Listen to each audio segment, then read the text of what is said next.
እባካችሁ አሁን በውስጥ የደረሰኝን መረጃ ሁሉም ሰው እንዲያዳምጠው ነው አመጣጤ። አብርሽ በምን አይነት መልኩ ፍዝዝ እንዳለ በተረጋገጡ በመሰሉ መረጃዎች አንዲት እህቴ በዝርዝር ሁሉንም ነገር ነግራኛለች። ሁሉም ጉዳይ ያለው ከእጅ ሰዓቱ ነው። የእጅ ሰዓቱ ደግሞ የማሴራ እንደሆነም በዝርዝር ተለይቷል። እንደጠበቃችሁት ከኤርሜላ ጋር የሚያያዝ ጉዳይ አይደለም። ትናንትና ሀብሉ ወልቆለት ተመልክተናል። ነገር ግን ሀብሉ ወልቆለትም በብዙ ነገር ይሻሻላል የተባለው አብርሃም ወደ ራሱ እንዳልተመለሰ አይተናል። ሀብሉ ካንገቱ ወጥቶም አሁን ድረስ ወደ ሩታ ውሰዱኝ እኔ ከሩታ ጋር ነው የምሆነው እያለ እየሮጠ ሲወጣ ተመልክተናል። ከዚህ ጉዳይ ጋር ተያይዞ ነው ታዲያ አንዲት እህቴ እኔ እኮ አስቀድሞ መረጃ ይደርሰኛል ሳላረጋግጥ አልነግርም ብዬ ነው አብርሽ የፈዘዘው በቃ በዚህ ምክንያት ብቻ ነው ብላ በዝርዝር ያለውን ጉዳይ ነግራኛለች። ከእጅ ሰዓቱም ጋር ይገናኛል። የእጅ ሰዓቱም ደግሞ ሩታ ያመጣችበት ቦታ እጅግ ያስደነግጣል።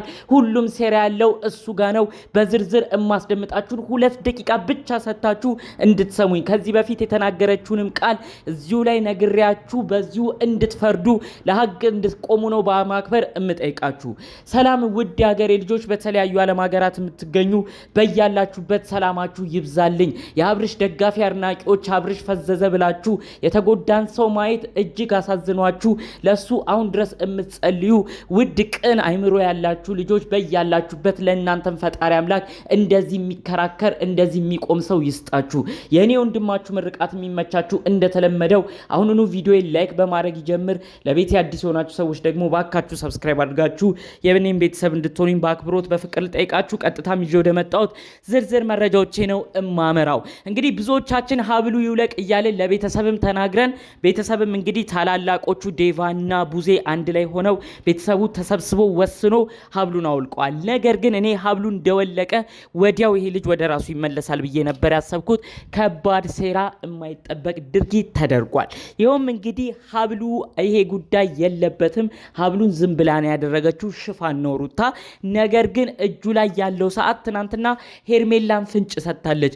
ለምንድነው እኔ ያደረኩትን ሰዓት አውልቀሽ ሌላ ሰዓት ያንቺን ያደረግሽው ብላ ሄርሜላ ራሷ ተናግራለች። ይሄ እንግዲህ ሩታ ያደረገችለት ሰዓት ከባድ ነገር እንዳለበት ሲገዛ ደግሞ የቆየ እንደሆነ ዝርዝር መረጃው ደርሶኛል ማለት ነው። ከዛ ባለፈ መልኩ የለበሰው ልብስ ራሱ ይውለቅ ብላ ነው አንዲት እህቴ በዝርዝር ደጋግማ ስትነግረኝ የነበረው። ልብሱ ላይ ራሱ ችግር አለ። ይህንን ልብስ እኛ ምን እንደሆነም አናቅም። እስቲ በደንብ ተመልከት። አብርሽ ፈዘዘ ከተባለበት ቀን ጀምሮ ሌሎቹ ሁሉም ልብስ ይቀያይራሉ። እነ ሩታ እነ ኤፋ ሁሉ ልብስ ይቀያይራሉ። አብርሽ ግን ልብሱን ሁሉ መቀየር አልቻለም። ልብሱ ላይ ራሱ ምንድነው ያለው? አንዳንድ ሰው እኮ በልብስም ብቻ በተንኮል ስራ ሲታሰብ እኛ በማንጠብቀው ነገር ሁሉ ይደረጋል። እንዴት ሰው አንድ ልብስ ብቻ በተከታታይ 5 ቀን ቪዲዮ ይሰራል? አብርሽን ካየው ዘናጭ ነው። አብርሽን ካየው ብዙ ነገር የተረፈው ሰው ነው። እንዴት 5 ቀን ሙሉ በአንድ አይነት ልብስ ይመጣል? ስለዚህ አንደኛ እኔ ሰዓቱ ይሄ ችግር እንዳለ በተለይ ሩታ ያደረገችበት ሰዓት ችግር እንዳለበት ነው መረጃው የደረሰኝ። በመቀጠልም ደግሞ የለበሰው ልብስ ጥቁሩ ቲሸርት ራሱ ከባድ ችግር አለበት። አንዴ እሱን ካደረገ በኋላ ሌላ እንግዲህ ለረጅም ጊዜያቶች ላይ ራሱን ሳያቅ እንግዲህ እንደሚፈዝም ነው። በልብስ ሁሉ ችግሮች እንደሚሰሩ ሌላ መጥፎ ሴራዎች በልብስ ሁሉ እንደሚሰሩ መረጃው ያለኝ ብላ ነው እንግዲህ በዝርዝር መረጃው ያደረሰኝ። ከዚህ ጉዳይ ጋር ተያይዞ እንግዲህ ከዚህ በፊትም እኔ ማቃቸው አሉ።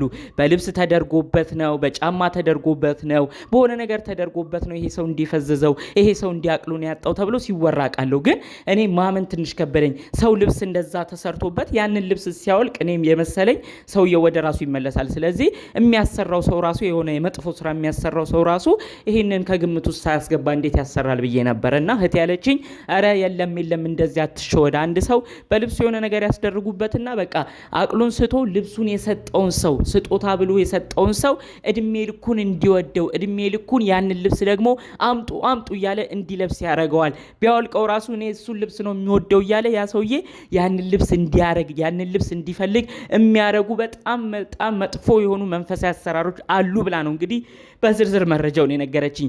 እንደው ይሄን ጉዳይ አስመልክቶ እኔ አሁን አንድ መልእክት በኮሜንት እንድታስቀምጡልኝ የምፈልገው እውነት እንደሚባሉት መጥፎ አሰራሮች በልብስ በጫማም በቃ በሁሉ ነገር ይደረጋል? እናንተስ ከዚህ በፊት ሰምታችሁ የምታውቁት ታሪኮች አሉ በህይወታችሁ ውስጥ? እውነት ይሄ ነገር ተደርጎበት ይሆን አብርሽ? የሚገርመው ልጅቷ ያለች ምንድነው ጥቁሩ ቲሸርት ላይ ነው ችግር ያለው። የመጀመሪያዎቹ ቪዲዮዎቹ የተለቀቁትን ልብ ብለህ ተመልከት።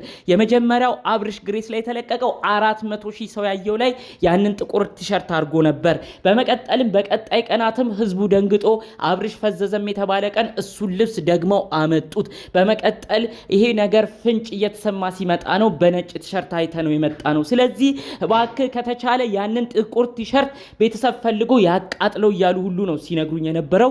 እጅግ ከባድ ነው። በዚህ አይነት ነገር ቲሸርቱም ሰዓቱም ሁሉም ከተጠረጠረ አብርሽ ምንድነው ራሱ ሊተርፍ የሚችለው? ይሄ ማለት እንግዲህ እኔ አንድ መልእክት ለቤተሰብ ማስተላለፍ ፈልጊያለሁ። ቡዜና ዴቫ እባካችሁ አንድ መልእክታችንን ስሙ። ሀብሉን ምኑን እያላችሁ ከእንግዲህ ጊዜ አትፍጁ። ከተቻለ አብርሽን እንደምንም መንጭቃችሁ ወደ ራሳችሁ አምጥታችሁ ሁሉ ነገር ሰውነቱ ላይ ያለው ነገር ሁሉ ወልቆ ምንም ነገር ሳይቀር ፓንት በውስጥ ራሱ የሚያደርገው ልብስ ሙሉን ወልቆ እሱ አንዴ ሻወርን ቢሆን ይውሰድ።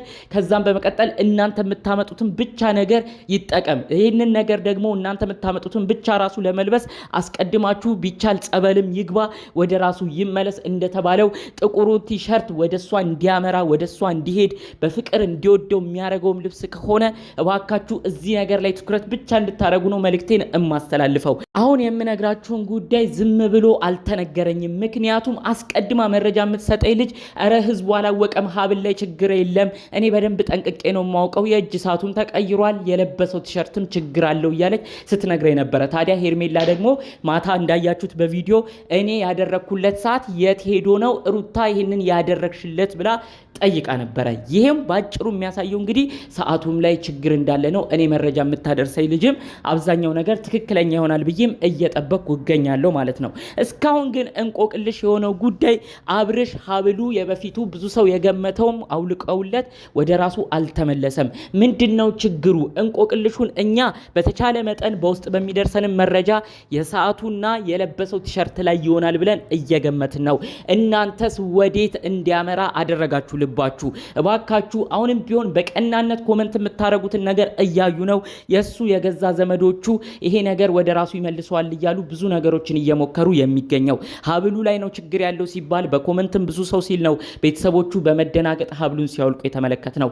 ቀጣይ አሁንም በሚንሰራው ቪዲዮ የእጅ ሰዓቱም ልብሱ ቲሸርቱም ሙሉ ነገሩ ወልቆ ከሩታ የወሰደው ነገር ሁሉ ወልቆ ወደ ራሱ እንዲመለስ አሁንም እባካችሁ የምንሰራውን ቪዲዮ ብዙ ሰው ጋር እንዲደርስ የአብርሽ ቤተሰቦች ጋርም እንዲደርስ ቪዲዮ ላይክ ማድረጋችሁን አትርሱ። እናንተም ደግሞ የምትሰጡት በቀናነት እዚህ ነገር ላይ ትኩረት ይደረግ የምትሉት ጉዳይ ካለም በኮመንት ብታሳውቁን ደስ ይለኛል። በሌላ በኩል የተናገራችሁኝ አንዳንድ ልጆች አላችሁ፣ ሩታን አትናገራት፣ ሩታ እኮ የልጇ አባት ነው ምንም አትበል የምትሉ ሰዎች አሉ።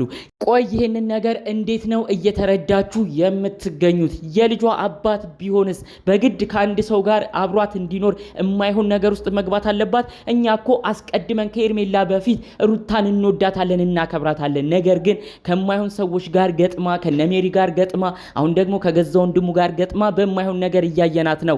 ይህቺ ልጅ አካሄዷ ልክ አይደለም ብለን መውቀስ የጀመርነው እንጂ እኮ ሩታን የሚጠላት ሰው አልነበረም። አሁንም ቢሆን እባካችሁ ሩታን አይዞሽ የምትሉ ሰዎች የማይሆን ነገር ውስጥ ነው ይህቺ ልጅ እየገፋፋችኋት የምትገኙት። ስለዚህ ከእንደዚህ አይነት ነገሯ እንድትታቀብ ነው መልእክቴን የማስተላልፈው።